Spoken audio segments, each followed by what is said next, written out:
नमस्कार, मैं हूं अंजलि और आप देख रहे हैं रफ्तार टुडे।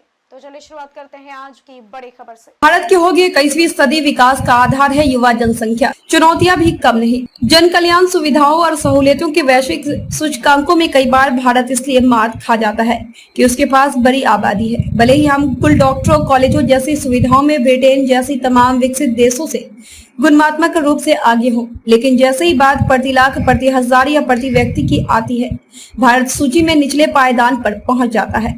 भारत की बड़ी आबादी का दूसरा पहलू यह है कि दुनिया के तमाम देश हमारे बहुमूल्य मानव संस्थान से पुष्पित पल्लवित हो रहे हैं।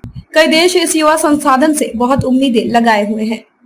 दुनिया के कई देशों की तमाम जरूरी सेवाओं का यह आधार है।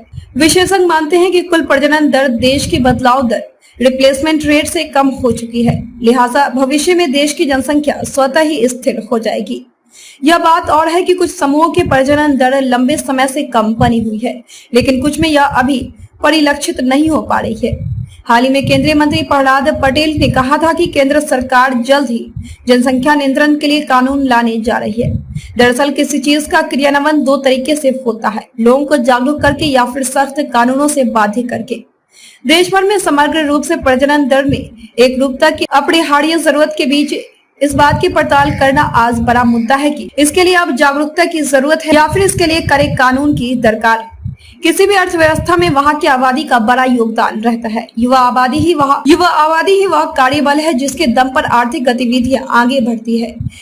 भारत की युवा आबादी भी यहाँ की ताकत है। अर्थव्यवस्था में जनसंख्या की भूमिका की चर्चा होती है तो एक शब्द सामने आता है जनसंख्या की लाभांश। अर्थव्यवस्था में मानव संस्थान के सकारात्मक और सतत विकास को दर्शाता है।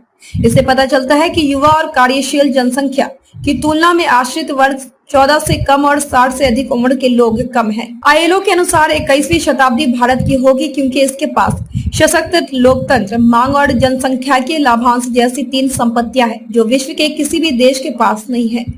जनसंख्या में कामकाजी वर्ग की हिस्सेदारी ज्यादा होने से अर्थव्यवस्था में बचत और निवेश अधिक होता है। कर्मचारियों की उचित भर्ती, चयन, प्रशिक्षण, प्रदर्शन, क्षतिपूर्ति, स्वास्थ्य और सुरक्षा उपायों पर कदम बढ़ाना जरूरी है। युवा कार्यबल का हिस्सा बने जिससे जनसंख्या दबाव बन जाए। बढ़ती जनसंख्या के कारण चुनौतियां भी कम नहीं।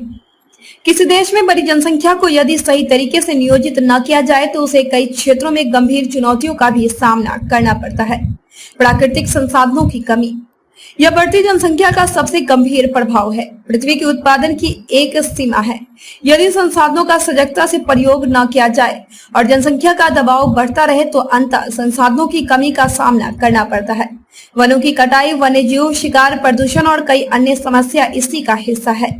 सघन खेती में वृद्धि जैसे जैसे जनसंख्या का आकार बढ़ता है, अधिक खाद्य उत्पादों की आवश्यकता होती है।